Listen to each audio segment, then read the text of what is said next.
Hello everyone, this is Jitendra Kumar. आज का जो हमारा टॉपिक है उसको हम कहते हैं सुपरपोजिशन प्रिंसिपल। देखो, जो सुपरपोजिशन प्रिंसिपल हमें बताता है वो बताता है फोर्स बिटवीन मल्टीपल चार्जेस। ये कहता है कि आपके पास अगर बहुत सारे चार्जेस हैं, उन चार्जेस के कारण आपने फोर्स निकालना है किसी एक पॉइंट चार्ज के ऊपर, तो आपका जो टोटल जो फोर्स आएगा, जो नेट फोर्स आएगा, वो क्या होगा, उन सब चार्जेस के कारण जो फोर्स आया उनका सबका वेक्टर सम होगा।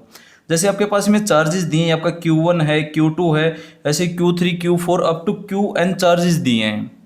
इन Qn चार्जेस के कारण आपको Q नोट जो ये चार्ज दिया है, इस पॉइंट चार्ज के ऊपर फोर्स निकालना है।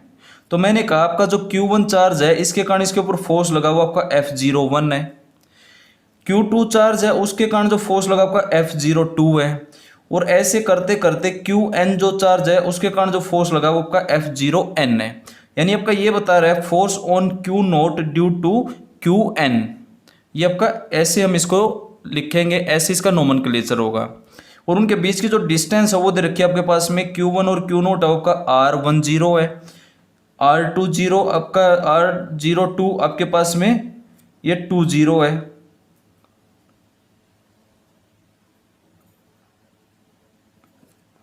और ऐसे Qn अब आपका Rn0 है। तो आपके पास में जो डेफिनेशन बनेगी सुपरपोजिशन प्रिंसिपल की, देखो वो क्या होगी। According to this principle, the force on any charge due to a number of other charges at rest is the vector sum of all forces on that charge due to other charges. ये कहता है कि जो force होगा किसी भी charge के ऊपर, किसके कारण, अदर नंबर ऑफ चार्जेस के कारण एट रेस्ट क्या होगा, वो वेक्टर सम होगा। ये एक इंपॉर्टेंट वर्ड है, vector sum of all the forces on that charge due to other charges. तो आपके पास में यहाँ पे एक टेस्ट चार्ज दे रखा है Q नोट, और उसके पास में n चार्जेस रखे हैं। तो जो नेट फोर्स आएगा एक्टिंग ऑन Q नोट, उसको मैं क्या लिख सकता हूँ, जो F नेट होगा वो क्या होगा, Q1 के कारण जो फोर्स है प्लस में Q2 के कारण जो फोर्स है प्लस में ऐसे करते करते Qn के कारण जो फोर्स है। और देखो इन सब का मैंने सम कर दिया, लेकिन ये जो फोर्स है एक वेक्टर क्वांटिटी, तो इसको हम बोलेंगे वेक्टर सम। तो आपके पास में जो नेट फोर्स आएगा वो क्या होगा, इंडिविजुअल चार्जेस के कारण जो फोर्स आया है उन सब का क्या है, ये वेक्टर सम है। इसी को हम बोलते हैं सुपरपोजिशन प्रिंसिपल। और देखो कूलम्ब्स लॉ बोलता है कि आपके पास में दो चार्जेस के बीच में जो फोर्स है, जैसे मैं कहूँ जो Q1 चार्ज ने Q नोट के ऊपर जो फोर्स लगाया है वो क्या बनेगा, 1/4 pi epsilon naught Q note Q1 divided by distance का स्क्वायर। तो वो आपके पास में R10 है, इसका स्क्वायर। और आपके पास में ये यूनिट वेक्टर लगा दिया डायरेक्शन शो करने के लिए कि जो फोर्स है वो किस साइड है, Q1 से Q नोट की साइड है। तो यहाँ पे लग गया आपका R10, ये आपका Q1 से Q नोट। तो ये जो डायरेक्शन होगी आपकी ऐसी होगी, इस साइड में Q1 से Q नोट। सेकेंड आपके पास में F02 निकालते हैं, तो आपके पास में बनेगा 1/4 पे epsilon naught Q note Q2 divided by R20 का स्क्वायर इंटू में उसका यूनिट वेक्टर हो जाएगा आपका R20। तो यहाँ पे देखोगे तो आपका R20 है जो 2 से Q नोट की तरफ होते हैं, आपका माइनस हो जाएगा। आपका यहाँ पे अगर करोगे तो माइनस आ जाएगा अगर डायरेक्शन देखते हो तो, या आप यहाँ पे कर सकते हो आपका 20, ये आपके पास में, यानी कि जो डायरेक्शन है आपके कहाँ से कहाँ होगी, Q नोट से Q2 की तरफ होगी, क्योंकि यहाँ पे ये नेगेटिव चार्ज है। तो इसकी जो डायरेक्शन होगी फोर्स की वो इस साइड होगी, अट्रैक्टिव फोर्स लगेगा। तो यहाँ पे इसकी डायरेक्शन को चेंज कर सकते हो, यहाँ पे R02 कर सकते हो। प्लस में आपका जो F0n है तो आपका आएगा 1/4 pi epsilon naught Q naught Qn divided by distance का स्क्वायर इंटू में unit vector from Qn to Q naught. तो अब क्या किया, इन सब को यहाँ पे पुट कर दिया। यहाँ पे पुट करता हूँ तो जो मेरा नेट फोर्स आएगा वो क्या आ जाएगा, 1/4 पाई एप्सिलॉन नोट कॉमन आ जाएगा, अंदर बचेगा Q note Q1 R10 square into में R1 unit vector, Q note Q2 divided by R20 square into में R20 यूनिट वेक्टर, प्लस में ऐसे करते करते Q naught Qn divided by Rn note into में Rn नोट कैप, ये आपका unit vector होगा। अब देखो इस इक्वेशन को मैं कुछ ऐसे लिख सकता हूँ समेशन की फॉर्म में, जो चीज कॉमन है वो बाहर निकाल दो, 1/4 पाई एप्सिलॉन नोट, समेशन लगा दिया। आपका जो आई है वो वेरी करेगा 1 से लेकर के n तक। तो यहाँ पे देखो Q नोट तो हर जगह कॉमन है, इसमें भी Q नोट है, इसमें भी है, इसमें भी है, तो आपका ऐसे कैसा। अब देखो यहाँ पे Q1 है, यहाँ पे Q2 है, यहाँ पे Qn है, तो इसका मतलब ये चीज वेरी कर रही है, तो आपका यहाँ पे Qi होगा। डिवाइड में यहाँ पे देखो R10, यहाँ पे R20, यहाँ पे Rn0 है, तो इसका मतलब ये भी वैल्यू चेंज करिए तो आप यहाँ पे आ जाएगा RI0 स्क्वेयर, और आपका ये यूनिट वेक्टर की वैल्यू चेंज करिए, यहाँ पे R10 है, R20 RN0, तो आपका आ जाएगा RI0 आपका कैप। तो ये आपका समेशन की फॉर्म में भी इस फॉर्मूले को हम लिख सकते हैं। तो ये जो है ये आपका सुपरपोजिशन प्रिंसिपल है। सुपरपोजिशन प्रिंसिपल की सिर्फ एक डेफिनेशन है और एक मैथमेटिकल फॉर्मूला है। तो सिर्फ सुपरपोजिशन प्रिंसिपल नहीं होता है, लेकिन इसका यूज न्यूमेरिकल प्रॉब्लम्स के अंदर बहुत ज़्यादा होता है। आपका जो वाइडली यूज जो होता है सुपरपोजिशन प्रिंसिपल का, वो आपका न्यूमेरिकल्स के अंदर ही होता है। अगर एग्जाम में अगर आपको सुपरपोजिशन प्रिंसिपल पूछेंगे तो इससे बाहर कुछ नहीं आएगा, लेकिन उसका जो एप्लीकेशन है या जो उसके जो यूजेज हैं वो आपके न्यूमेरिकल प्रॉब्लम्स के अंदर बहुत ज़्यादा है। तो आज हम कुछ न्यूमेरिकल प्रॉब्लम्स की प्रैक्टिस करते हैं। तो जैसे सपोज आपके पास में पहला जो न्यूमेरिकल दे रखा है वो ये है, calculate the number of electrons in A small neutral silver sphere has mass of 10 gram. Silver has 47 electron per atom. Its molar mass is 107.87 ग्राम पर मोल। ये कह रहा है आपके पास में एक सिल्वर का स्फीयर दे रखा है, स्फेरिकल बॉडी दे रखी है, उसका जो मास है वो आपका 10 ग्राम दे रखा है, और जो उस 10 ग्राम के अंदर जो एटम्स है, हर एटम के अंदर 47 इलेक्ट्रॉन है, और जो उसका जो मोलर मास है वो दे रखा है 107.87 ग्राम पर मोल। अब देखिए मोल क्या होता है। जो आपका जो मोल होता है, जैसे एटम की बात करो, जैसे आपके पास में एटम्स है बहुत सारे एटम्स इकट्ठा कर लो। जैसे एग्जांपल के लिए लो, जैसे हम कंचे खेलते हैं, देखो बहुत सारे कंचे होते हैं, उन कंचों को इकट्ठा कर लो, और जो उन कंचों की जो संख्या होनी चाहिए ना वो आपके पास में होनी चाहिए 6.02 × 10⁻23। जब इतने कंचे हमारे इकट्ठे हो जाएंगे, उनको अगर हम वेट करेंगे तो वो आपका मोलर वेट कहलाएगा, मोलर मास कहलाएगा, और जो वो आपके जो संख्या होगी ना वो आपकी 1 मोल कहलाएगी। यानी कि आपका जो 1 मोल होता है वो किसके इक्वल होता है, इतने नंबर के इक्वल होता है, वो 6.02 × 10⁻23। यानी अगर इतने नंबर ऑफ पार्टिकल्स आपके पास है तो मैं उसको बोल सकता हूँ वो क्या है, आपका 1 मोल है। तो आपका जो 1 मोल का जो मास होता है वो आपका मोलर मास कहलाता है। यानी जितने इनकी जो संख्या है, इनका जो टोटल मास बनेगा वो आपका क्या कहलाएगा, मोलर मास। तो यहाँ पे सिल्वर का जो मोलर मास है वो है 107.87 ग्राम पर मोल। अब कह रहा है कि हर एटम के अंदर 47 इलेक्ट्रॉन है, तो हमें सबसे पहले तो ये निकालना है टोटल नंबर ऑफ इलेक्ट्रॉन कितने उस स्फीयर के अंदर 10 ग्राम के अंदर। सेकंड हमने ये निकालना है अगर हर एटम से 2 इलेक्ट्रॉन बाहर निकलते हैं तो बताओ उसके ऊपर कितना चार्ज आया है। यानी वो जो स्फेरिकल आपका जो सिल्वर का जो स्फीयर है उसके अंदर टोटल नंबर ऑफ एटम्स कितने हैं, उन एटम्स के से हर एटम से 2 इलेक्ट्रॉन बाहर निकल रहे हैं, तो मेरे को ये बताना स्फीयर के ऊपर कितना चार्ज आएगा। तो सबसे पहले नंबर ऑफ इलेक्ट्रॉन्स निकालते हैं। तो देखो मोलर मास क्या कहता है कि उसका जो मोलर मास है 107.87 ग्राम। सिल्वर एटम का टोटल एटम्स कितने हैं, वो आपके जो अवोगाड्रो नंबर बोलते हैं इसको, ये अवोगाड्रो नंबर के इक्वल होगा। यानी इतने नंबर ऑफ जो एटम्स है उसका मास कितना है, ये है।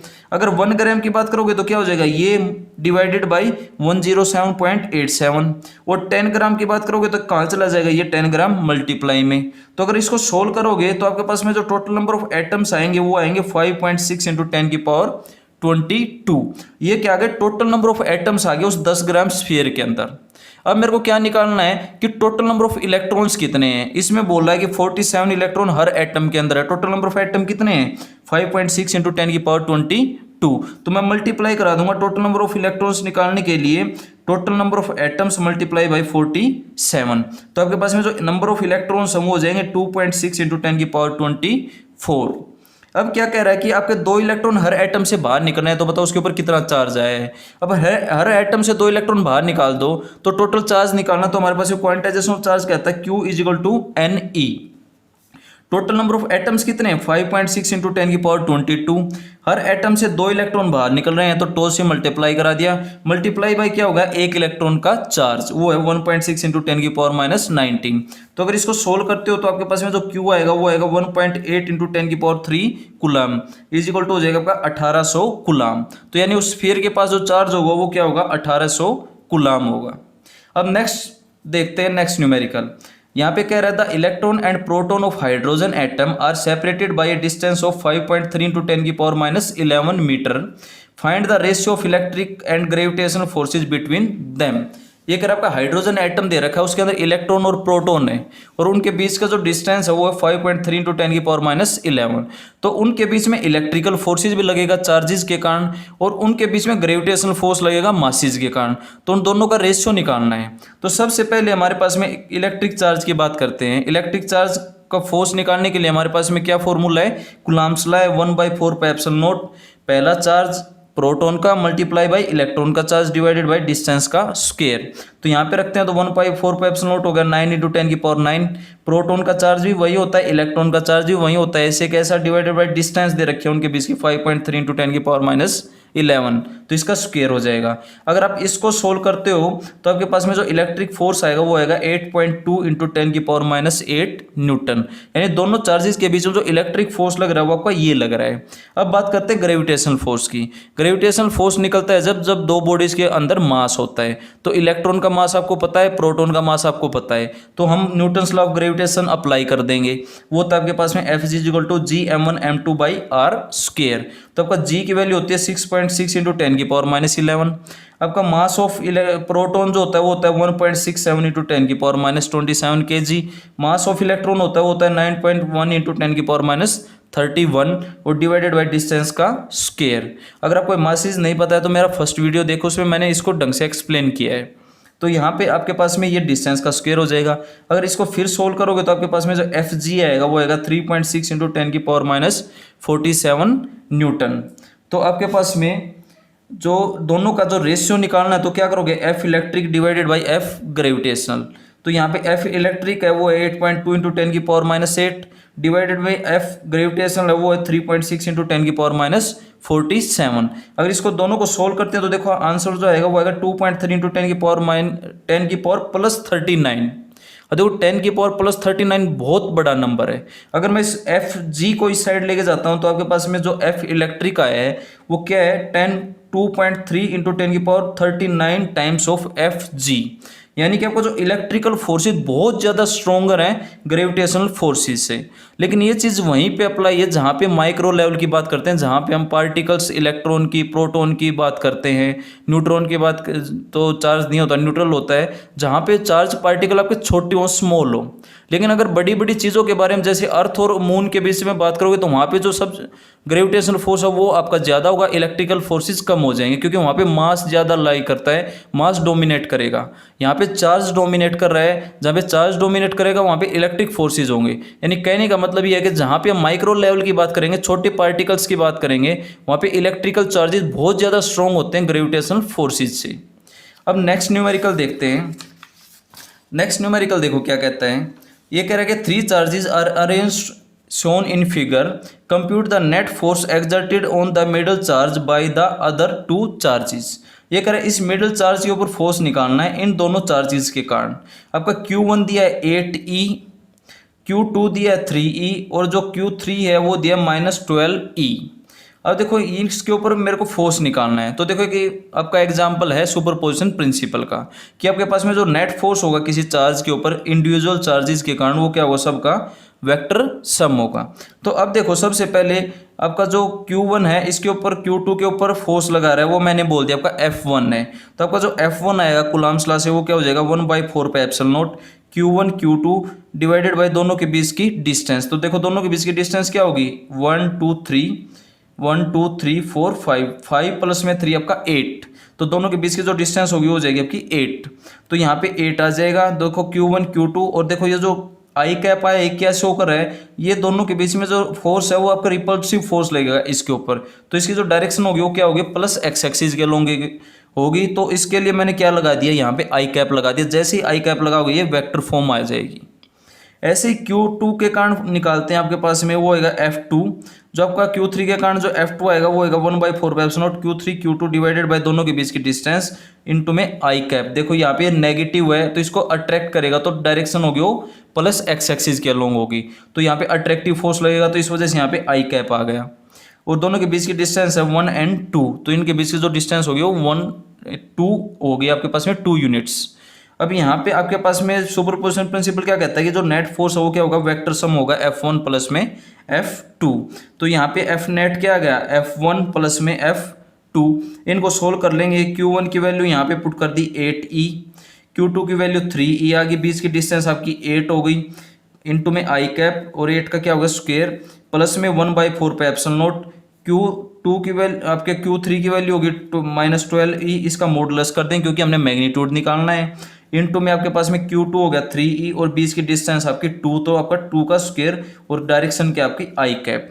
तो यहाँ पे जो चीज़ कॉमन हो बाहर आ जाएगी, 1/4 पे एप्सिलॉन नॉट, ये बाहर आ गया, आपका आई कैप कॉमन है बाहर आ गया, तो यहाँ पे ये हो जाएगा 9 × 10⁹, अंदर जो बचा 8e इंटू में 3e डिवाइडेड बाई 8 का स्क्वायर 64 कह सकते हैं, प्लस में क्या बचा आपका 12e 3e डिवाइडेड बाई 4, तो एक 8 से ये एक 8 कैंसिल हो जाएगा, 4 से ये कैंसिल हो जाएगा। अगर हम इसको सोल्व करेंगे तो आपका बचेगा 19 × 10⁹ इंटू में 1.6 × 10⁻⁹ का स्क्वायर, क्योंकि ई स्क्वायर यहाँ बनेगा, ई स्क्वायर यहाँ बनेगा, कॉमन निकाल लेंगे, इंटू में बचेगा 3/8 प्लस में 6। अगर हम इसको सोल्व करेंगे तो आपके पास में आएगा 1.47 × 10⁻27, और ये जो डायरेक्शन होगी वो क्या होगी प्लस आई कैप, यानी जो नेट फोर्स लगेगा वो किस साइड लगेगा आपका प्लस एक्स एक्सिस के अलोंग लगेगा, तो ये आई कैप उसकी डायरेक्शन को शो कर रहा है, और हमें यहाँ से ही पता लग रहा है ये भी इसको रिपेल करेगा इस साइड में, ये इसको अट्रैक्ट करेगा इसी साइड में, तो जो नेट फोर्स होगा वो प्लस एक्स एक्सिस के अलोंग होगा। तो हमें रिपल्सन और अट्रैक्शन देखने की जरूरत नहीं पड़ेगी, हमें सिर्फ क्या देखना पड़ेगा, इस आई कैप को ढंग से लगाना है, तो अपने आप बता देगा किस साइड होगा फोर्स। तो आपके पास में नेट फोर्स आएगा 1.47 × 10⁻27 न्यूटन, ये आपका मैग्नीट्यूड आ गई उसकी। नेक्स्ट न्यूमेरिकल देखते हैं अब। देखो नेक्स्ट न्यूमेरिकल क्या कहता है कि आपके पास में 3 चार्जेस हैं located at the corner of a right angle triangle as shown in figure, where Q1 = दे रखा 5 माइक्रोकूलम, Q2 दे रखा -2 माइक्रोकूलम, Q3 दे रखा 5 माइक्रोकूलम, और जो उनके बीच के जो डिस्टेंस है A = दे रखा 0.1 metre, find the resultant force exerted on Q3। तो देखो यहाँ पे Q1 रखा है, ये Q2 रखा है, ये Q3 रखा है, Q3 के ऊपर मेरे को रिजल्टेंट फोर्स निकालना है इन दोनों चार्जेस के कारण। तो इसका मतलब ये एग्जाम्पल एक सुपरपोजिशन प्रिंसिपल का। तो यहाँ पे कहिए राइट एंगल ट्रायंगल, इसकी साइड दे रखी है, ये A है और ये A है, और देखो अगर ये A है ये A है तो इसका मतलब ये हाइपोटेनियस क्या हो जाएगा A² + A² का अंडर रूट, तो ये यहाँ पे सोल्व करोगे तो क्या आ जाएगा √2a। अब यहाँ पे क्या करो, आप F1 निकाल दो, यानी Q1 के कारण जो इसके ऊपर जो फोर्स लगा है F1 वो क्या होगा आपका 1/4 pi epsilon not Q1 Q3 divided by distance का स्क्वायर, तो √2a का स्क्वायर। तो आपके पास में अगर इसको सोल्व करेंगे तो आपके पास में क्या आएगा 1/4 पे एप्सिलॉन नॉट तो हो गया 9 × 10⁹, Q1 आपका 5 माइक्रोकूलम है तो 5 × 10⁻�6, क्योंकि माइक्रो 10⁻6 होता है, इंटू में Q3 भी आपका 5 माइक्रोकूलम है तो आपका आएगा 5 × 10⁻6, और बीच की जो डिस्टेंस है वो कितनी है √2a, और a की वैल्यू कितनी है 0.1 मीटर, तो यहाँ पे 0.1 का स्क्वायर कर दोगे, √2 का स्क्वायर करोगे तो 2 आ जाएगा। इसको सोल्व करेंगे तो हमारे पास में आ जाएगा 11 न्यूटन। तो यानी कि F1 का जो मैग्नीट्यूड है वो कितना है आपका 11 न्यूटन, किस डायरेक्शन में, इस डायरेक्शन में।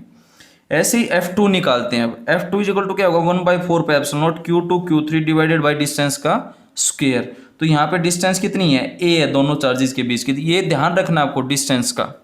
तो यहाँ पे A है तो आपका A का स्क्वायर हो जाएगा 1/4 पे एप्सिलॉन नॉट आपका 9 × 10⁹ हो गया, इंटू में Q2 जो है वो आपका 2 माइक्रोकूलम है -2 माइक्रोकूलम, तो इसका मैग्नीट्यूड क्या हो जाएगा 2 × 10⁻6, Q3 हो गया आपका 5 × 10⁻6 डिवाइडेड बाई डिस्टेंस होगी 0.1 का स्क्वायर। अगर इसको सोल्व करते हो तो आपके पास में आएगा 9 न्यूटन।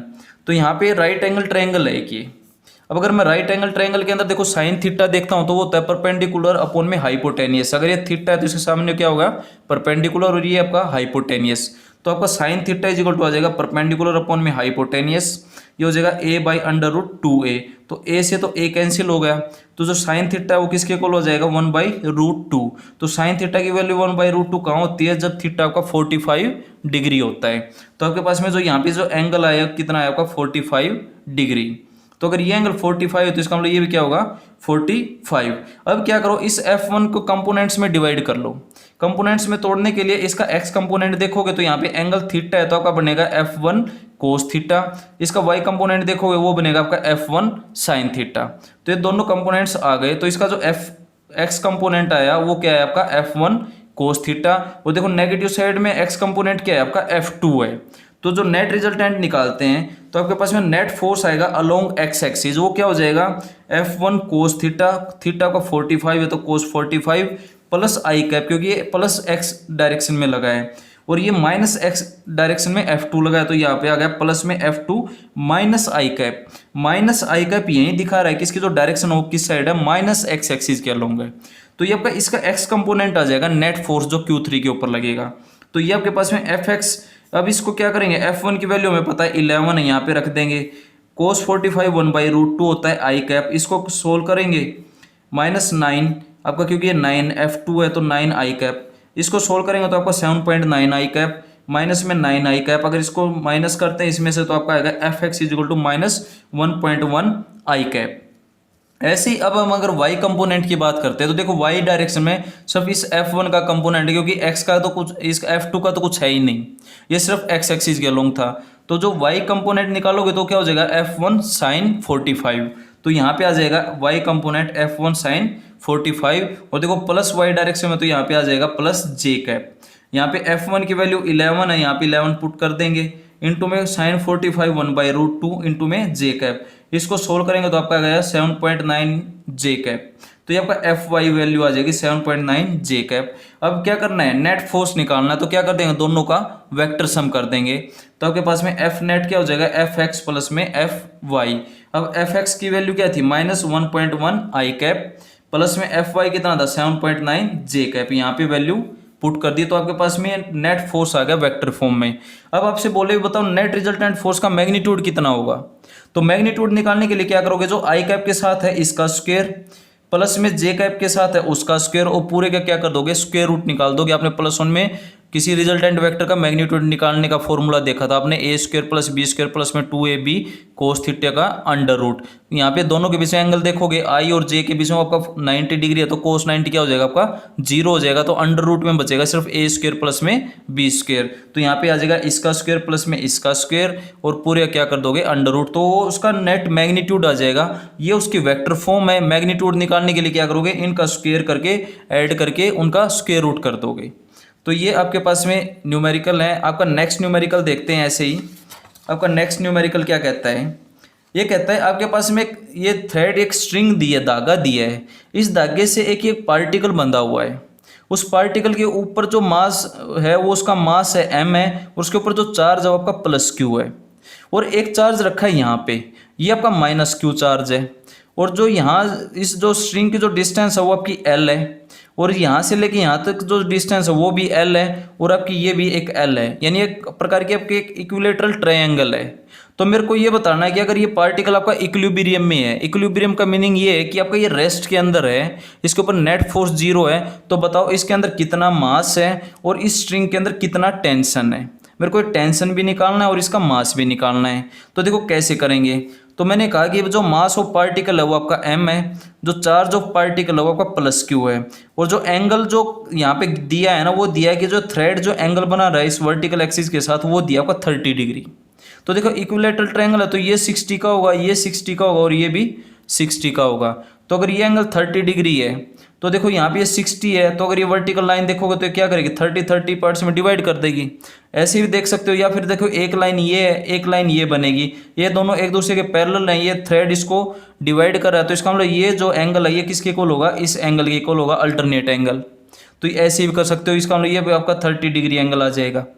तो अब देखो कैसे करेंगे। अब देखो यहाँ पे जो फोर्स लग रहा है F, जो एक Q1 इसको अट्रैक्टिव फोर्स लगा रहा है +q के ऊपर, तो उसको निकालते हैं F। तो यहाँ पे F निकालोगे तो क्या होगा, कूलम्ब्स लॉ से 1/4πε0 Q का मॉडुलस माइनस Q का मॉडुलस डिवाइडेड बाय डिस्टेंस का स्क्वायर। तो डिस्टेंस क्या आपकी L है, तो L का स्क्वायर हो जाएगा, तो आपका आ जाएगा 1/4πε0 Q²/L²। अब देखो इस पार्टिकल का फ्री बॉडी डायग्राम बनाते हैं। देखो जैसे आपका पार्टिकल ये है, इस पार्टिकल के ऊपर इस साइड फोर्स लग रहा है आपका F लग रहा है, और इस साइड लग रहा है आपका टेंशन T, और नीचे लग रहा है आपका mg, इसका जो वेट है तो आपका mg लग गया। तो यहाँ पे इसके ऊपर 3 फोर्सेज लगे हुए हैं।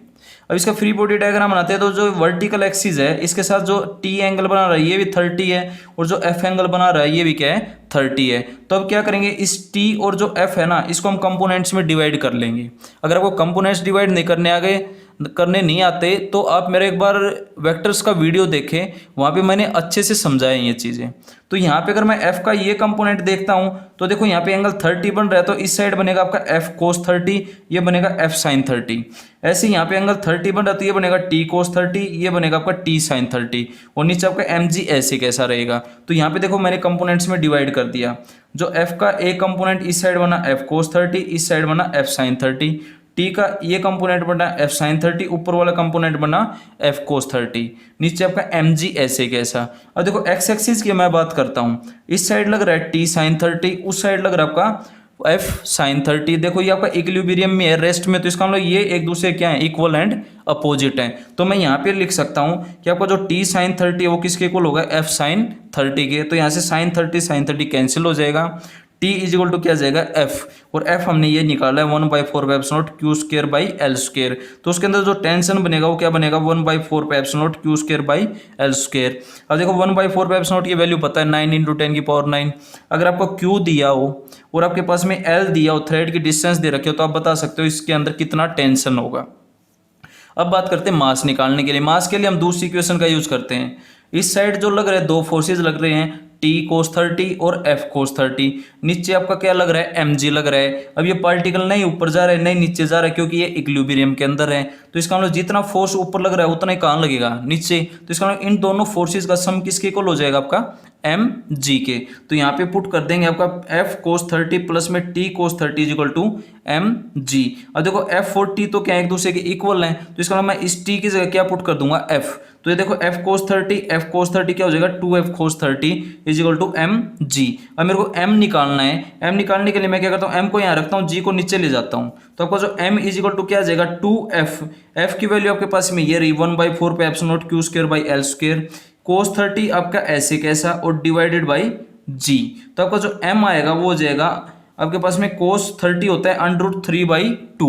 अब देखो √3/2 अगर यहाँ पे रखोगे तो देखो नीचे जो 2 आएगा उससे 2 कैंसिल हो जाएगा। तो आपका जो आंसर आएगा m is equal to √3 q square by 4 pi epsilon naught l square g। अब देखो आपको q पता हो l पता हो तो आप इसका आंसर बता सकते हो कि आपका मास क्या होगा।